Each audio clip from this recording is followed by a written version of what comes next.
African-American men in Brazil may have worn out their welcome, at least for now. But why is that? And you have to understand also that it takes a lot. It takes a lot to piss off some Brazilians. You have to keep this clear. I've been to Brazil 3 times. I've done videos in Brazil. They've gone viral. We never had any issues. Checks and Effects been to Brazil. No, didn't have any issues. Ace Live's been to Brazil. Brazil Yeesh is in Brazil. You have Dennis John Pierre is in Brazil. You have all of these YouTubers, Fred, all of these guys have been in Brazil and there was no issues creating content, creating videos. So we have to examine this and see, okay, well, where's the disconnect? And I'm gonna tell you, it's not feminism. Now, we know that Brother Austin Holloman had a situation there last week. And of course, that situation revolved around him publicly asking a white Brazilian some questions. And those questions were, number 1, would you kiss a guy on the first date? She says, yes. Would you kiss me on the first date? She said, yes. Would you go home with the guy on the first date? She said, yes. Would you go home with me? She said, yes. Subsequently thereafter saying, okay, well, I told you men, get your passports, come on to Brazil. And of course, that got a lot of people upset. Black Brazilian feminists got upset. There were articles that came out on that behalf. And of course, that article says in Portuguese, North American YouTuber is criticized for recording videos that encourage sex tourism in BA. Are Brazilian women easy? There is a one thing that I want to talk about from a very intelligent channel. The brother is a very talented brother. He has a channel called Black Brazil Today. And I would suggest that any black man going to Brazil, before you look at the beautiful women and look at the carnival and the outside and the many diversities of what Brazilian women can come in, or the different sizes and shapes they can come in, you should pay attention to this channel to get the understanding of what Brazilian women, in particular black Brazilian women, are facing, so that you understand the environment before you go there and deal with these women. And of course, I'm gonna let the brother build real quick. I wanna play just a few of the snippets of what he was saying, and then that way we can kind of get to an understanding of what women are facing in black Brazilian society. So that way when brothers go there, we'll understand. You know, many of us who have lived in Brazil or spent extended periods of time in Brazil looked and we came to the conclusion that a lot of these guys were talking about their experiences based on their visits to Brazil. They go stay a couple of weeks or a month or 2 months, go back to the U.S. and that's it. I could be wrong. I can't speak for everybody, but I'm just saying the comments that I was getting, the comments that they were making in the video, that's the conclusion that I came to. I had one of my friends down in Minas Gerais, and I'm going to interview him one of these days. After he saw a video with 2 black American men discussing Brazil, he called me up like fuming. He was like, Mark, we have to record a video. These black American men don't understand ish about Brazilian women. You a black American who lived here, you need to go online and talk about what Brazilian women are really like, because these passport bros don't get it. So to be honest with you, I have problems with all sides in this whole debacle. Now, if you haven't heard, I woke up this morning and one of my friends sent me just a bunch of videos, a bunch of text messages, a bunch of screenshots on what was going on with this guy, Austin Holloman. And apparently what has happened, this whole thing was actually covered on the Mundo Negro website. Mundo Negro is one of the top black Brazil media websites. And it's a story that's covered there. It's covered in their Instagram page. And I saw the cover picture showed a picture of a woman named Stephanie Ribeiro. Stephanie Ribeiro is a well-known black feminist in Brazil. I remember, you know, she really started blowing up on the internet maybe around 2012, 13, 14, somewhere in there. I remember I saw her when she participated in this debate about blackface in Brazil. It was in this auditorium, I think it was the Itaú Cultural Center on Avenida Paulista. Might have been 2014 or 2015. And she just blew up after that. They had a picture of Stephanie next to Austin Holloman. And from what I've seen, man, it was just really ugly. A lot of Brazilian women were taking Austin Holloman's videos and making a case that he's participating in sexual tourism. I don't know Austin Holloman. I've only watched maybe a few bits and pieces of some of his videos, so I can't say what he's really doing. I can't make any accusations because I don't know what he's doing.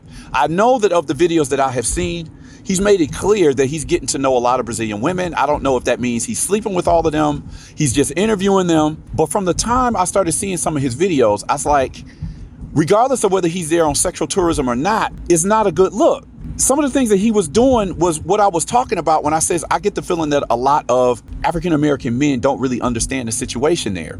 Now, why I say that I have a problem with the whole situation all the way around is that I see right and wrong in every group here.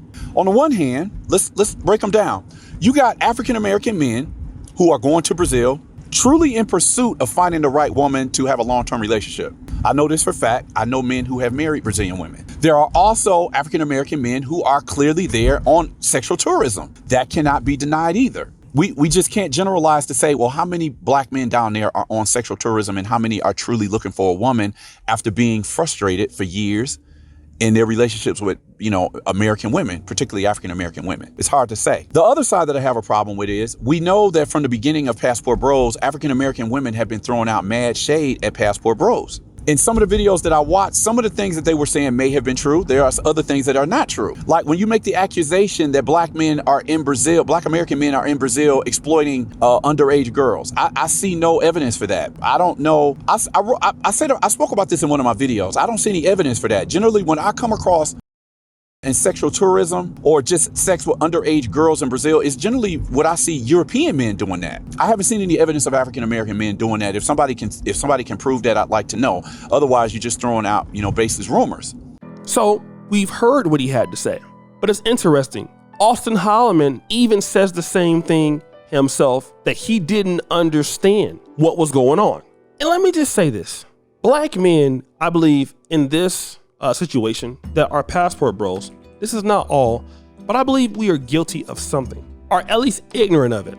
You see, as black men in America, we understand what we want as black men. We understand that from what we see in our dating pool, we feel that we are not getting it. We don't want to settle for less. So we want to expand our dating pools to see what is out there for us. But very rarely do I believe that as black men, even if we're looking for marriage, we do not understand the women that we are dealing with and what their social issue is. Number one, we can't really understand it if we don't really speak their language, unless they speak English. But we don't understand what the women are trying to do, what oppression these women have, what is the culture, especially if they're like black Brazilian. We don't understand the environment. It's almost like coming to Africa, which is where I'm living at now. And I might understand what I want in the business, but just because of what you want in the business, it might not reflect what's going on in the market. I might not be able to accelerate the business as fast as I would here, as I would, let's say, in Dallas, Texas market, or Detroit market, or Sacramento market, or in the LA or Atlanta market. The needs of the business are different here because of cultural reasons, because of infrastructure, all of that. Similarly, black men have to understand when you're dealing with different groups of peoples or individuals, especially if you've never lived there. It's different when you're visiting. When you're on a short visit, you don't really get the whole experience until you live in a place. You don't know what's disrespectful. You don't know what's acceptable. You don't understand their gripes, because remember, you're coming in as an American, so they're not coming from the same sort of society or open. For an example, like in Uganda, Kenya, or most parts of East Africa, I'm talking about finances or money is something that is highly looked down upon in the open. This is something that you don't talk about. Americans, we talk about money very openly. We share ideas and knowledge about money, about investing, and about saving. It's a part of our transparency. But other cultures, it's offensive to do something like that, right? Most rich people don't discuss those things. It's just how it is. But now coming here to do that, you could be looked at as a person that is bragging, a person that is trying to humiliate others. And that might not be the case, but you just don't understand the environment. So this is the reason why you need to know what the environment is before you make an actual decision. And if you don't understand that, then you're gonna be caught in situations where you're looking like you're disrespecting the people, although that's not your intention. And I think the brother summed it up very well, in a very eloquent and obviously a very educated manner, about what is going on with the women in Brazil. What are they facing? Brazilian women are often looked at, according to this brother, as sexual objects in many cases, and not to be women that might be known for their intelligence, known for their intellectual capabilities. because that is how the world may see some of them, especially the black ones.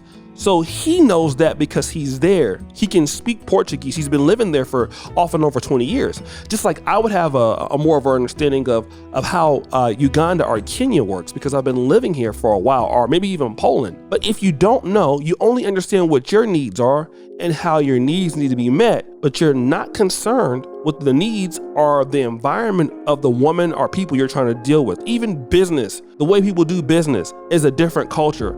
It's not the United States. So when you don't look at it in that way, you have to understand you can't talk to people in the same way you would talk to in America. That can get you killed here, literally. So guys, what do you think? It's your boy, O'Shea Duke Jackson, back at it again. Another episode of The Celebrity Junk. I appreciate you for all that you do. Subscribe, hit the bell. We're out.